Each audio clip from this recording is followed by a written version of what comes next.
Senior सहाफ़ी अरशद शरीफ साहब की जो बेहिमाना कत्ल है उस पर अनगिनत सवालात इस वक्त उठ रहे हैं। इस पर मैं आपसे जानना चाहूँगी कि क्या इसकी तहकीकात हो पाएंगी और हमारे सामने उन सवालात के जवाबात आ पाएंगे मुस्तक़बिल में। सबसे पहले तो जी इन्ना लिल्लाहि व इन्ना इलैहि राजिऊन, अल्लाह ताला अरशद के दर्जात बुलंद फरमाए और उनके अहले खाना को सब्र जमील अता फरमाए, तमाम साथियों को। अरशद शरीफ साहब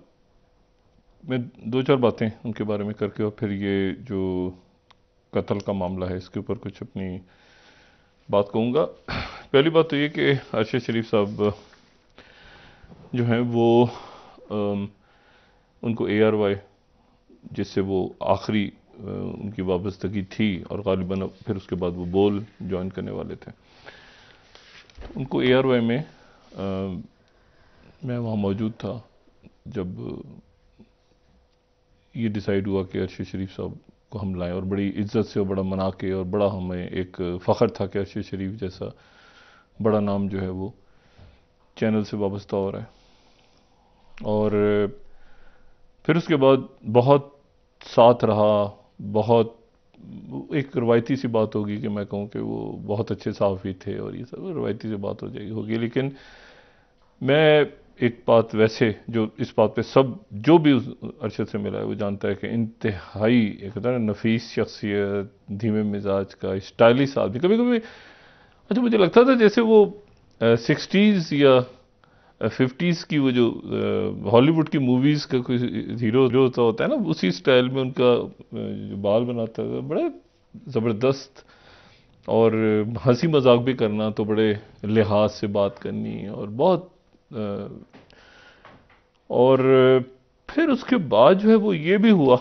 मतलब मुझे, मैं कहूँगा आज ये मुझे एजाज़ हासिल है इस बात का कि जब मुझ पे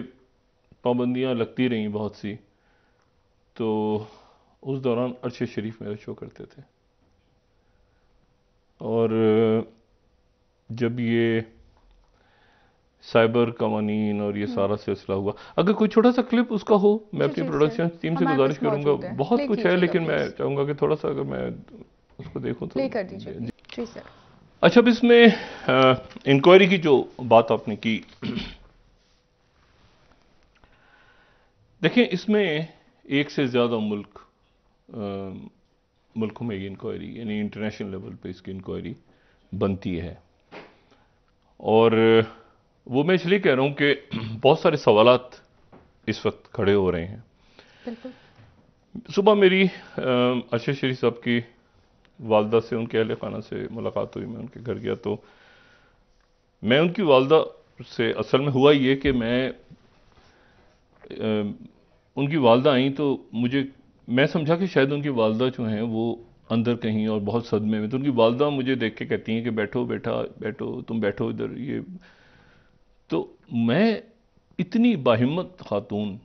वो, और उनके बच्चे और उनकी अहलिया और बाकी, खैर उससे हट के सुबह मेरा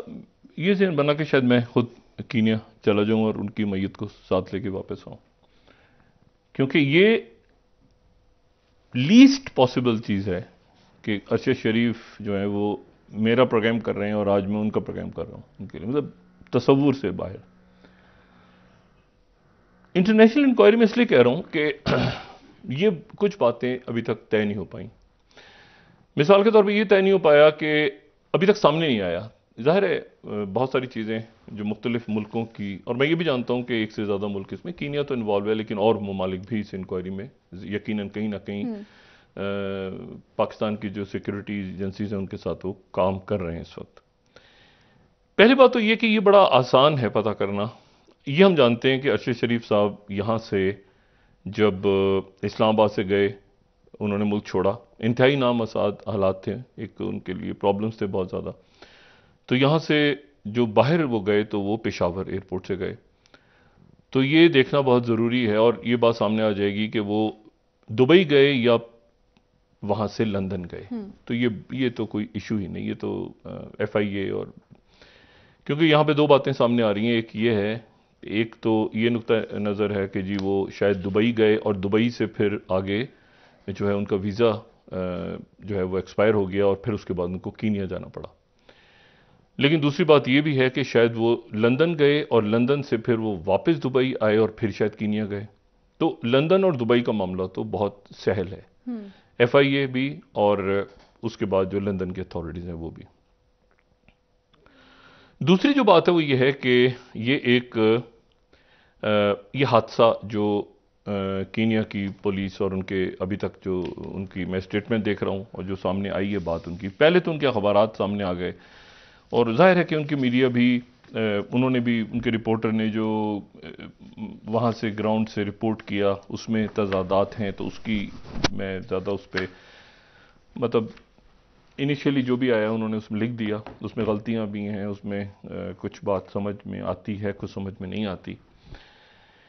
लेकिन इम्पॉर्टेंट बात जो है वो ये है कि अहम तरीन सवाल ये है कि वो कीनिया में क्यों थे। पहली बात, वो कीनिया में क्यों थे और वहाँ पर मतलब किस मकसद के लिए वो दुनिया, पाकिस्तान का जो अगर वीज़ा का इशू था तो जिन अदारों से, जिन मीडिया ग्रुप से वो वाबस्ता थे, तो उस मीडिया ग्रुप में मैं चूँकि रहा हूँ, तो क्या उनका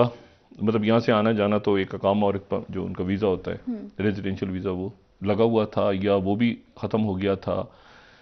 और क्या विज़िट वीज़ा पे गए थे वो लंदन, मतलब विज़िट वीज़ा पे वो दुबई गए थे, तो ये देखना ज़रूरी है। इसीलिए मैंने कहा कि इस वक्त इसमें एक से ज़्यादा मुल्क, इसमें उनकी जो सिक्योरिटी एजेंसीज हैं वो इसमें इन्वॉल्व हैं, होना चाहिए नहीं बल्कि हो चुकी हैं यकीनन। फिर उसकी बात यह है कि अरशद शरीफ का जो मर्डर है वो एक हाई प्रोफाइल मर्डर केस है और अरशद शरीफ का जो है वो उनकी वो कहाँ गए, किससे मिले, कौन सी मुलाकातें हुई, क्या कैसे उनका जो चैनल, यूट्यूब चैनल उनका जिस पे लाखों की तादाद में लोग उनको अब भी देख रहे थे, वो नैरोबी से चल रहा था, कीनिया से, या वो चल रहा था लंदन से, कितने लोग ऐसे हैं जो इस दौरान उनसे राब्ते में थे, कितनी शख्सियात पाकिस्तान में ऐसी हैं जो उनसे राब्ते में थीं, कितनी शख्सियात जो पाकिस्तान से बाहर हैं उनसे राब्ते में थीं, कितनी सियासी शख्सियात उनसे राब्ते में थी, क्योंकि जलसों में और हर जगह पे उनका जिक्र हो रहा था, कितने लोग ऐसे जो गैर सियासी उनसे राब्ते में थे, और कितने दोस्त अहबाब ऐसे हैं जिनको उन्होंने अपनी लोकेशन बता रखी थी। अगर वो लंदन में थे, मैं भी मुल्क से बाहर था चंद रोज़ पहले, तो अरशद को मैंने मैसेज, सिर्फ एक व्हाट्सएप मैसेज किया कि आप खैरियत से हो, उन्होंने कहा जी मैं खैरियत से हूँ। फिर मैंने कॉल करके मुनासिब नहीं समझा कि पूछूँ कि कहाँ पे हैं। तो ये बहुत इंपॉर्टेंट है कि उनकी लोकेशन का किस किस को इल्म था, कौन सी शख्सियात इस बात से वाकिफ थीं कि वो नैरोबी में हैं, कब से हैं, कहाँ हैं, किसके साथ हैं। और ये जो है ये हादसा बज़ाहिर नज़र नहीं आता। एक तो बात हुई ना पुलिस की जो शुरू की रिपोर्ट आई कि जी मिस्टेकन आइडेंटिटी, वो किसी और को समझ रहे थे और एक गोली किसी और को लग गई। वो टिपिकल एक जो आपको पता है कि एक आम सा बयान होता है ना कि मिस्टेकन आइडेंटिटी, के वो जी एक बच्चा अगवा हो गया था और बच्चे के अगवा करके उसको बच्चे को ले जा रहे थे, तो उसकी गाड़ी का ये नंबर था, तो हम कुछ और समझे, तो वो जो है वो हमने कहा कि रुक जाओ, और गाड़ी रुकी नहीं, तो फिर उसके बाद हमने गोलियां चला दी और गोली चलाई और उसके नतीजे में अरशद शरीफ जो है वो उनकी जान चली गई। ये तो कहानी फ़ौरन ही फिर उसके बाद दूसरी जो रिपोर्ट्स आई हैं वो उसमें ख़त्म हो गई है, क्योंकि पता ये चल रहा है कि जी अरशद शरीफ साहब, और अगर वो स्टोरी को भी उस पहली वाली कहानी में भी अजीब बेतुकी सी चीज़ है कि वो जिस जगह से बच्चा अगवा हुआ है, तो गाड़ी को तो उधर से दूर जाना चाहिए, तो गाड़ी दूसरे शहर से इस शहर कैसे आ रही है? यानी दो शहर जो बयान हुए हैं, मतलब बच्चा यहां से अगवा हुआ है तो गाड़ी को तो फिर यहां से जाना चाहिए ना, तो गाड़ी का उससे उस तरफ से इस तरफ गाड़ी आ रही है बच्चे को अगवा करके जहां से बच्चा अगवा हुआ है, तो वो तो स्टोरी ही बोगस। अगर आप वो नक्शे पे भी उनके जो अखबार में आए हुए हैं, उनके स्टार में और बाकी उनके एक नेशन में भी शायद है। तो दूसरी जो, तो एक तो ये कि वो कि जी पुलिस ने रोकने की कोशिश की और फिर गोली चला दी, और पुलिस अगर रोकने की कोशिश करती है गोली चलाती हुई तो टायर पे गोली चलाती है ताकि गाड़ी रुक जाए, और एक आध गोली चले टायर फ्लैट कर देते हैं, और इनकी गाड़ी पे जो गोलियां हैं वो चारों तरफ से चली हैं, यानी जहां पर अरशद शरीफ बैठे हैं आगे अगली सीट पे, वहां पर भी गोलियां हैं, फ्रंट पे जो साथ पीछे दरवाज़ा है उस पे भी गोलियां हैं, गाड़ी के पिछले हिस्से पे भी गोलियों के निशान हैं, दाएं तरफ तो गोलियों की। इसका मतलब है कि वो एक पूरा वहाँ पे एक घेर से लिया ज़्यादा गया लोग था। थे और उन्होंने वो इनकी गाड़ी को घेरा है और वहाँ पे फायरिंग हुई है। अच्छा, इसमें फिर ये भी ज़रूरी है देखना कि यहाँ नैरोबी से उस जगह पर जो दूसरा शहर बयान हो रहा है, तो वहाँ पर ये क्यों गए थे। एक इनके साथ जो खुर्रम हैं, जो खुर्रम अहमद साहब जो गाड़ी चला रहे थे, जिनके बारे में भी दो पहले बातें आई, लेकिन जाहिर है पुलिस अब इसमें, एक तो लोकल पुलिस है लेकिन अभी हाई लेवल पे चला जाए, क्योंकि उसकी वजह यह है कि पहले तो ये बात थी कि पुलिस ताउन कर रही है और ये करे, फिर ये था कि एम्बेसडर और वजारत खारजा, लेकिन अब वजीर आजम पाकिस्तान ने कीनिया के सदर से बात की है, तो मतलब अब ये उस लेवल पे चला गया मामला, ठीक है। और उसके अब ये इस लेवल पे बात चली गई है कि भाई ये क्या हुआ है आपके मुल्क में, और मतलब एक जाहिर है कि एक मुख्तलिफ मुल्कों की जो सिक्योरिटी एजेंसीज होती हैं वो फिर कोऑर्डिनेट करती हैं, और मैंने आपसे बताया ना कि इसमें एक से ज़्यादा मुल्कों में चूंकि ट्रैवल की है अरशद ने, तो इसलिए वो सारा मामला सामने आएगा और उनकी मुलाकातें भी सामने आएंगी। और किससे ये ज़रूरी बात कि फिर उनका मोबाइल टेलीफोन, ये जो साथ खुर्रम अहमद थे ये कौन गाड़ी चला रहे थे, फिर ये नकर अहमद वो कहते हैं कि उनको फ़ोन किया, उनके भाई को फ़ोन किया और जो है वो गाड़ी भगाई, कुछ कहने गाड़ी उलट गई, लेकिन जो भी बहरहाल मकसद कहने का ये है कि इसमें दो ऐसी शख्सियात मौजूद हैं जो हयात हैं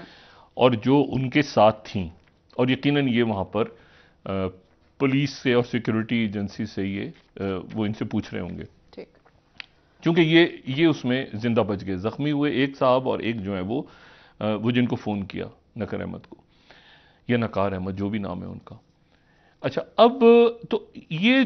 दो शख्सियत, तो अरशद की इसका मतलब है कि उनका लैपटॉप, उनका टेलीफोन, उनकी डिटेल्स वगैरह सारी जो हैं